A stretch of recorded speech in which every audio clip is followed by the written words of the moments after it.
This is a Rogue Media Network production.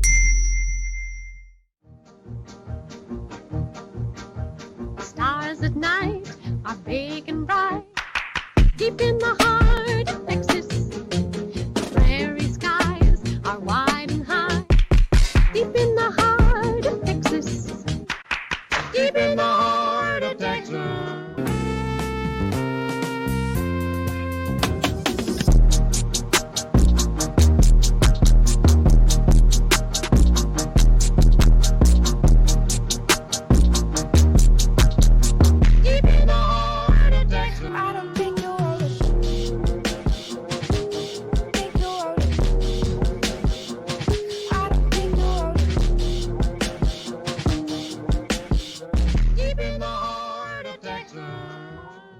Well, hey there, hi there, ho there. Welcome to Bois, King of the Hill podcast. I'm Mike. Yeah, and I am Rusty.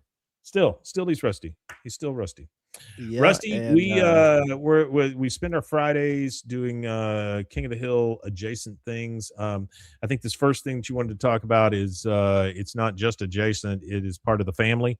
And and actually, you guys might receive these episodes out of order. Your regular episode might actually hit you on Friday this week. This episode, I believe, needs to hit tomorrow for the time-sensitive nature of it.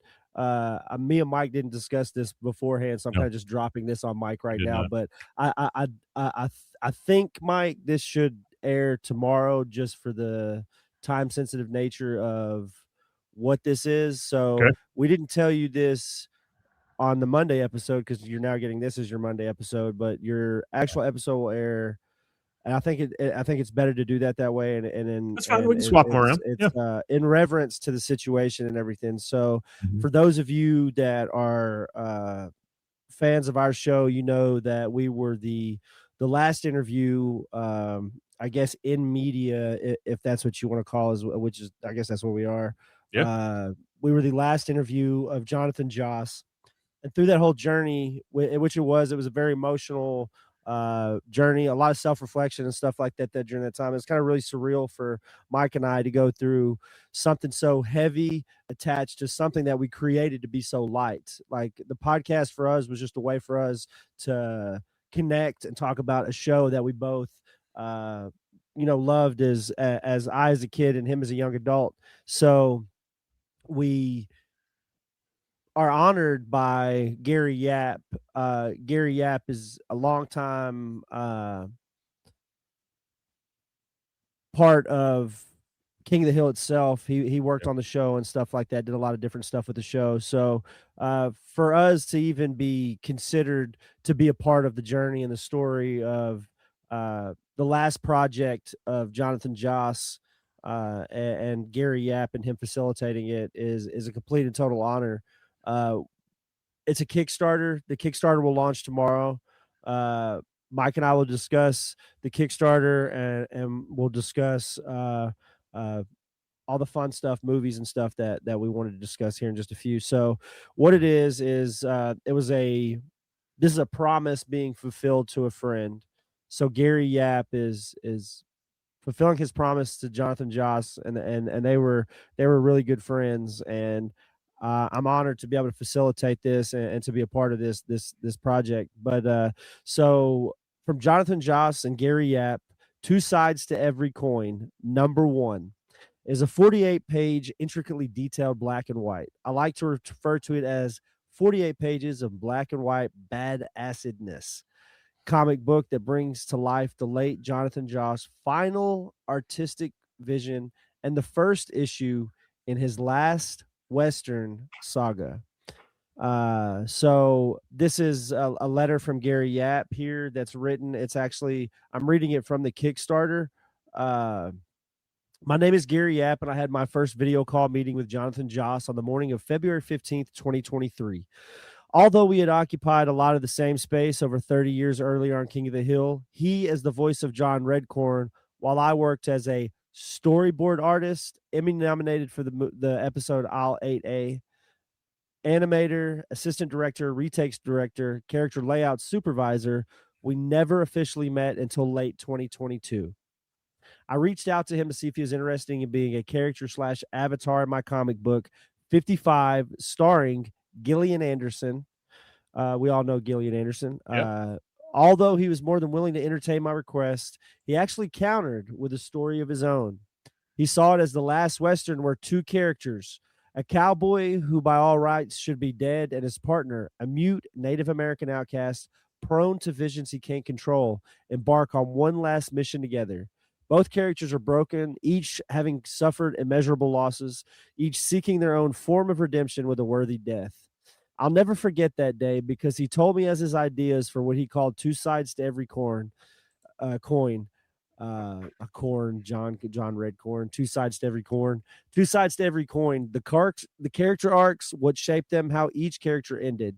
I remember being very cognizant of everything that was happening at that moment. It was a beautiful morning. I was sitting in my backyard looking out at the lake, and John fucking Redcorn, Ken Heyote, weaving me a bloody, violent, and haunting tale of revenge, sacrifice, forgiveness, and redemption.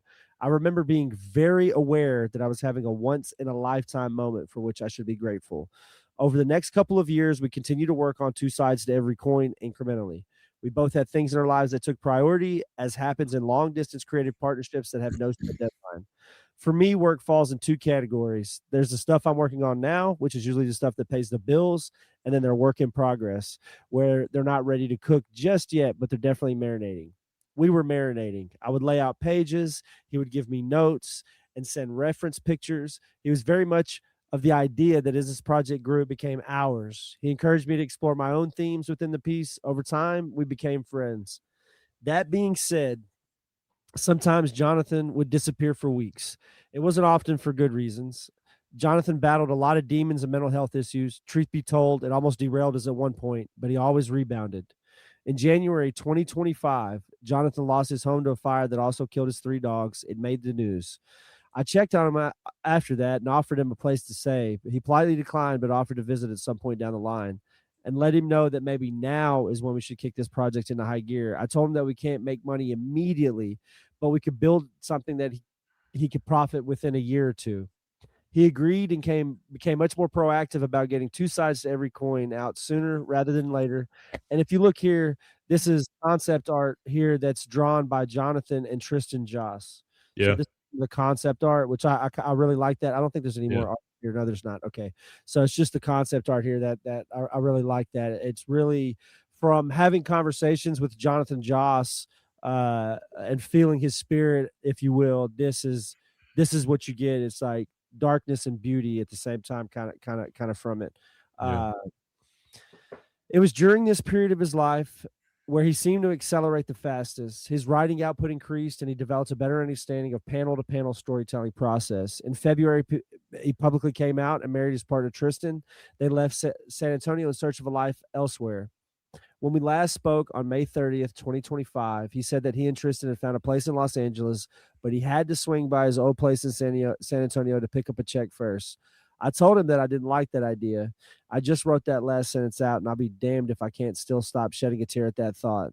On June 1st, 2025, I woke up to the news that Jonathan Joss was murdered, shot by a neighbor over a long-standing feud. He died in his husband's arm. In the last interview he gave to the Bois, a King of the Hill podcast, days before being killed, which is actually a day before being killed, not even a day, is probably less. That was like 12 hours or something. Yeah. It was crazy. In the last interview he gave to the Bois, King of the Hill podcast, days before being killed, when the host asked him what was next, he name dropped our project, which I sincerely did not expect. In time, the media inquiries started slowly trickling in. Rolling Stone somehow found me. A few publishers whom I'd worked with in the past reached out. For what it's worth, everyone was very polite. Folks just wanted to know what the status of our project was, but truth be told, it was the furthest thing from my mind. I drove to San Antonio to attend his vigil, visit his property, stood where he was killed, and spent hours talking with his husband, Tristan. Before I left, I remember telling Tristan offhandedly, I think I'm going to finish our project alone. It deserves to be seen. Maybe launch it on the anniversary of his passing. I think he would like that. So today, which will be June the 1st, 2026, the anniversary of Jonathan Joss's death, Gary Yap fulfills his promise to his friend Jonathan Joss. No manufactured fanfare, no corporate publicity stunts, No variant cover gimmicks, just one friend to another promising to bring our bloody, violent, and haunting tale of revenge, sacrifice, forgiveness, and redemption to life. I hope to make you proud, my friend. Rest in peace. I got this. So damn, choking me up a little bit. So there you go. Yeah. That is that's the Kickstarter for the Two Sides to Every Coin project, and we'll make sure to get the link out and everything for that. Yeah, absolutely. As that becomes available.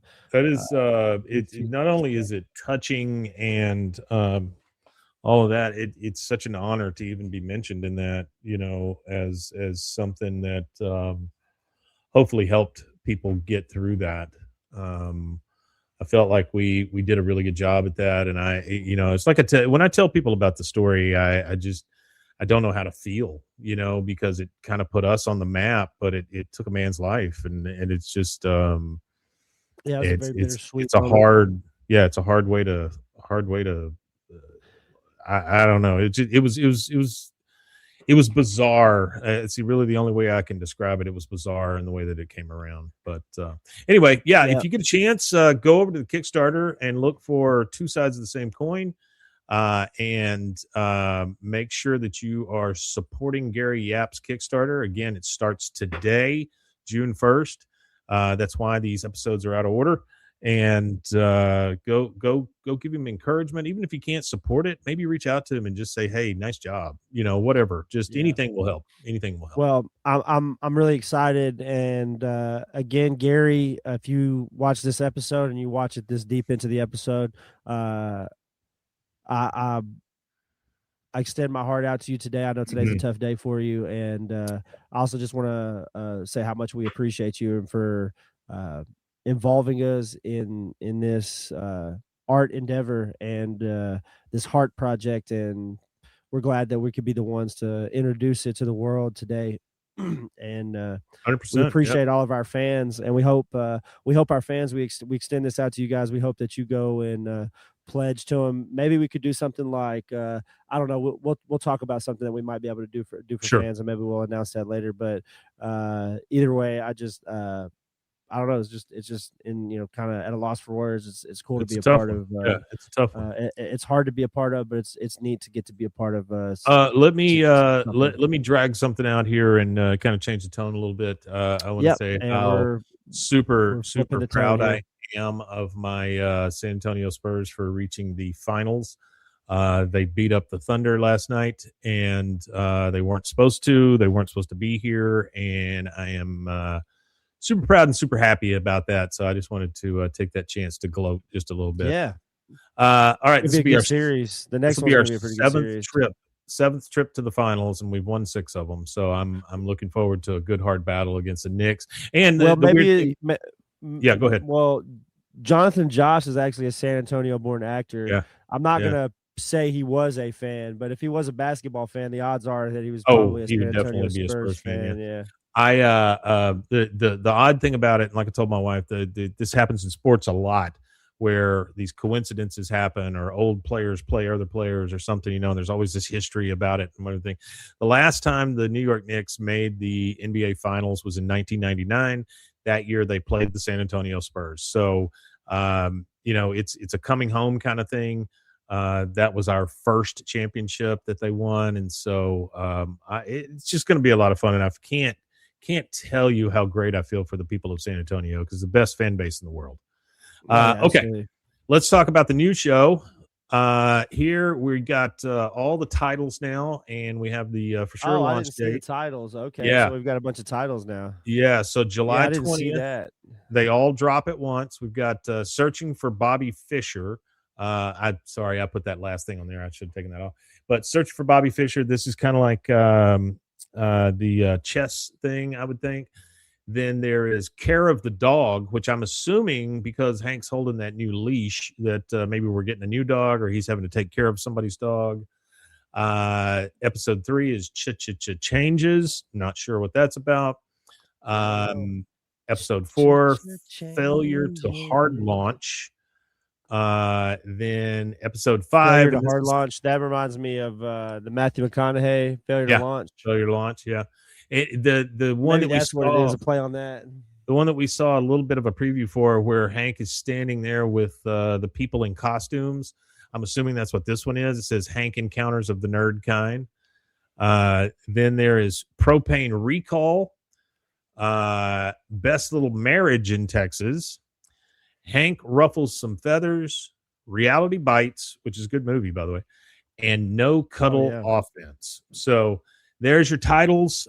Feel free to let us know what you think those are, because who knows? Maybe you guys have some really good ideas on what they are and who they are. Okay. So now that we've gotten that out of the way, I want to talk about something that I did, and I want to show you. I'm excited because you sent me a card, right? Is this what you're talking about? Which one? Well, yes. Let me do this part, and then I want to talk about that event, and then I want to talk about how you and I could be involved in this thing.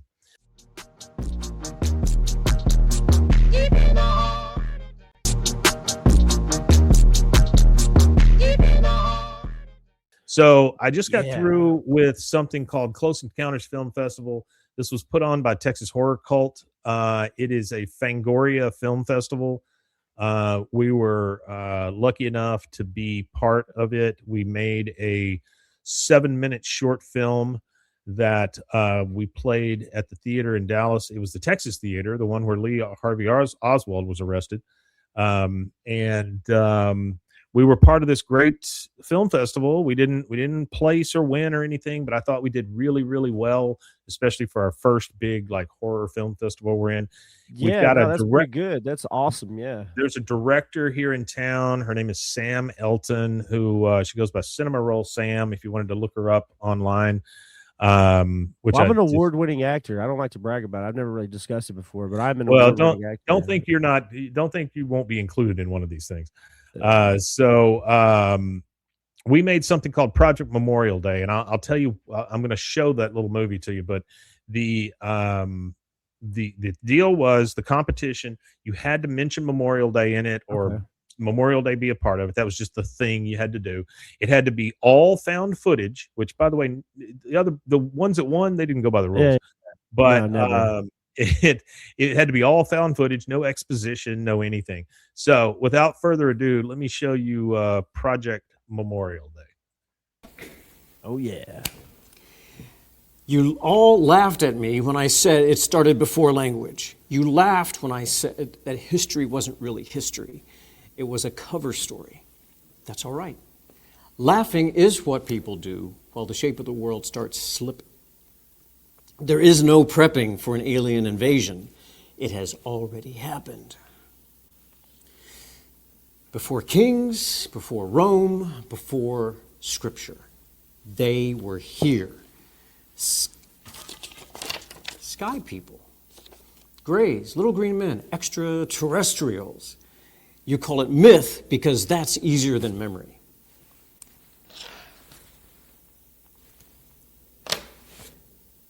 They made contact with the first rulers, not the first people, the first rulers. That's important because ordinary people don't make deals for the species. Powerful men do.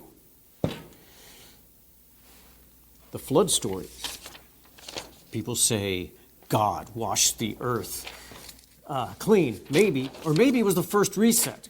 When a crop goes bad, you burn the field and keep the seeds. That's what the flood was, a culling. They kept samples, of course, families, bloodlines, only the useful ones. Everybody else, mud. A medic learns quick. Life is numbers to somebody higher up. Save this one, let that one go. Don't tell me that human beings are above that math. I have done that math.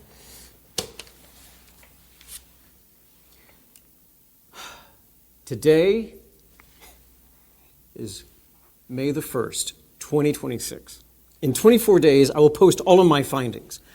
I suppose if you don't hear from me by then, after Memorial Day, the government has permanently silenced me. Martin, can you come take the trash out? It's sticking up the whole house. More updates to come from Martin versus the Martians. Stay vigilant, I like that. That was good. That was good. That was perfect comedic timing.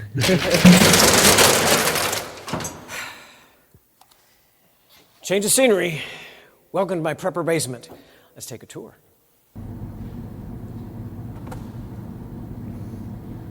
Echo! An abandoned vault seems like a great place to crack open government secrets. I've got MREs, fully stocked, stuff to drink, a place to sleep, never mind about that, and the research center. Here we go. Ignore that.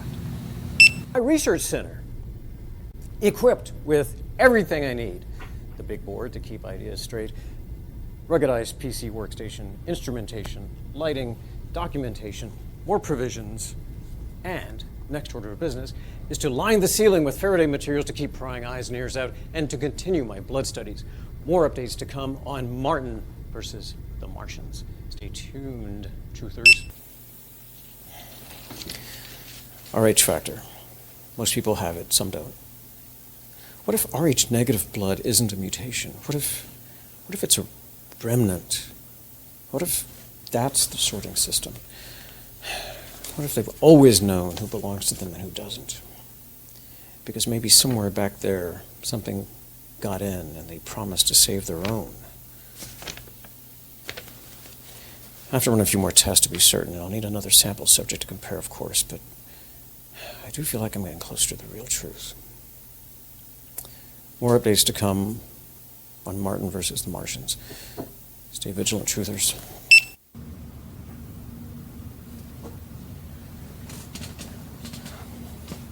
Warning for your ears. Everything after 9/11 became acceptable. Watch everybody, scan everybody, track everybody, record everybody, because fear turns the key. You make people beg to be monitored. You make them thank you for it. And we did. We carry them in our pockets. We sleep beside them. They don't need ships over our cities. They've already mapped the interior of our minds. Stay vigilant, truthers. Stay vigilant, truthers. I like that.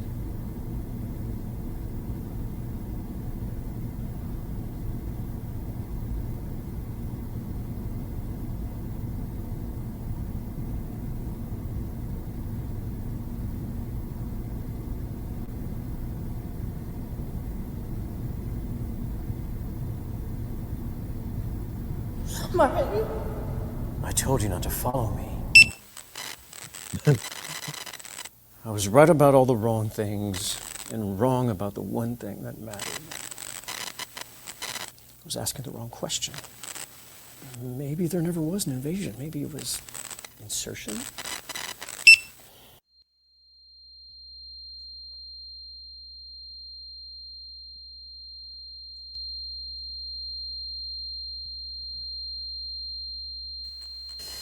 And I was a medic. I know bodies. I know what belongs where.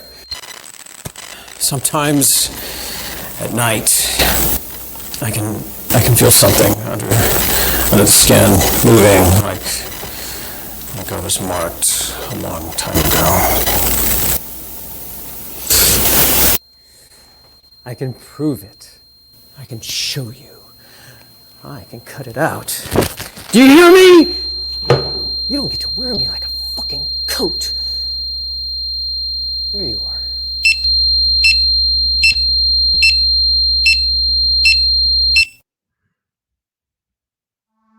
That's it.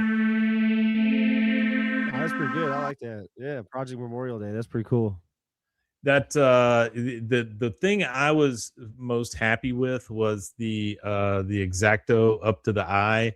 The whole crowd gasped whenever he started going at it into his eye. By the way, that is a piece of cardboard with duct tape wrapped around it to make it look like a blade. So even if he stuck it in his eye, it wouldn't have been a big deal. Yeah, it wouldn't have been a big deal. Anyway, we filmed for, I don't know, it was like a 12-hour day, and then edited all that stuff together. But it was a great experience, and I just thought people would enjoy that. So yeah, that was cool. I like that. So there you go. Now let's talk about the other thing. We are doing let me grab this screen real quick. It's around here somewhere. And remember, if you listen to this on audio and you're thinking, "What the fuck?" Yeah, what did I just hear? Yeah, yeah. Welcome Just back. go over to YouTube. You can watch it. But we're doing something called the Forbidden Gathering or something like that. It's some kind of gathering. Yeah. It is October 10th here in Waco at a place called the PAC, PACC.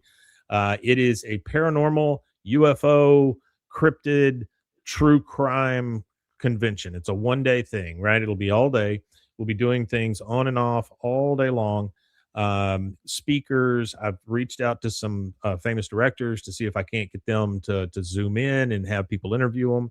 We're going to have some skits and things. We're going to have a table of haunted totems where I've asked Sean Skellington to be involved. He's going to do something. Cool. So yeah. we've got a lot of stuff that we're going to bring to the party here, and just see if anybody in town is interested in a paranormal con of some kind. And the thing I sent you yesterday was something we picked up at the Texas Theater when we were there, and it's about a VHS swap, right? So it was. Have you done one of those VHS swaps before? Ever been to anything like that? No, I've never done a VHS swap or been to one or whatever. But what I was saying is, I'm on the group page for the Dallas VHS swap, and I was in their Discord at one point. They do like movie watches sometimes, I think. Yeah. But what I would not. I know what you're talking about. Yeah, I know who they are. What I wouldn't mind doing is there are two spaces at the PAC. There's the front big stage, and then there's something they call the backpack, which is in the back of it, and it's another space like a viewing area, and I don't think there's a stage in there, but there's viewing area and all that stuff. It would be kind of cool if we could show some really crappy VHS movies back there during the whole thing, and then possibly have some found footage type stuff or a VHS swap in the back. I would love to have by October. I should be in the new house way by then.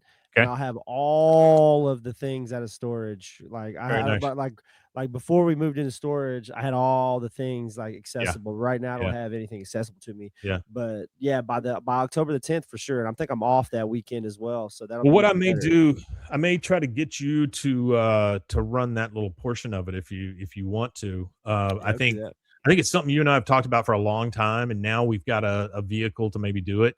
And we'll throw stuff like this all at the Paranormal Con and just see what sticks. If the VHS thing goes off, or just found footage or media or whatever, that'd be great. Even if the VHS thing like just doesn't something that brings to fruition, all I need is a laptop and a projector, and I could play. I have like so much stuff saved, like thousands of hours of old horror stuff. I don't think we'd have any problem putting together a found footage type thing. Yeah, anything like that would be cool. Yeah. So anyway, just keep an eye out for that, guys. October 10th. That is something that's coming up, and I think it's something pretty interesting. Now, one last thing I have a preview I'd like to show. The director of Project Memorial Day, she sent me a trailer for a movie, and she said, have you watched this on YouTube? I have not watched it on YouTube. I am starting to take these things that I see like this on YouTube more seriously now that what's his name, Corey Barker, got his Backrooms deal. Bless you. Let's take a look at this thing. We'll talk about it real quick, and then we'll get out of here. So here we go. Ooh, I like this.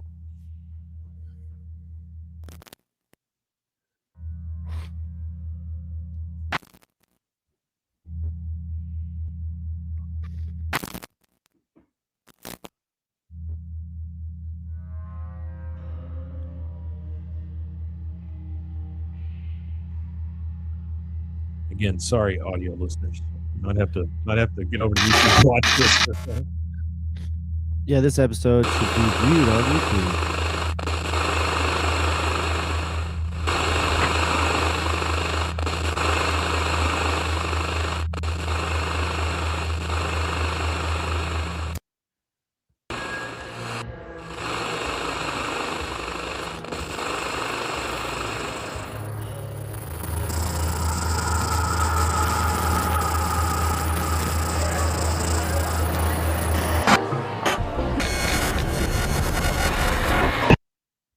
It's a new and nicely decorated all-you-can-eat restaurant. You're not going to believe the prices. $7 leaves part of your body mangled and deformed. made pizza, the best hot and crispy chicken this side of Texas. With Only gonna make things harder.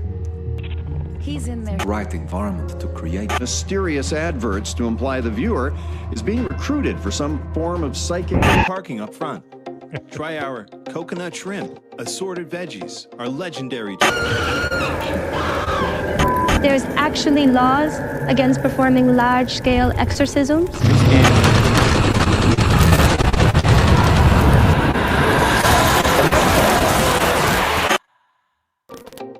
Yeah, I really have no way of knowing what that is about, but it's None called whatsoever. It's called Infinite Buffet, and no idea what that's about at all. boy, yeah, I don't know what it's about either, but it looks really good. So Yeah, it looks pretty good. I like that. I will be trying to ingest that today at some point, I would think. Yeah, no, for sure. Yeah, no, yeah, that's. But that's that was all I something. got this time, Rusty. I think that was an action-packed episode, especially for a Friday. Yeah, no, absolutely. That was a pretty good episode. Yeah, so I guess if you guys want to find us, you can find us at BWAAAKOTH.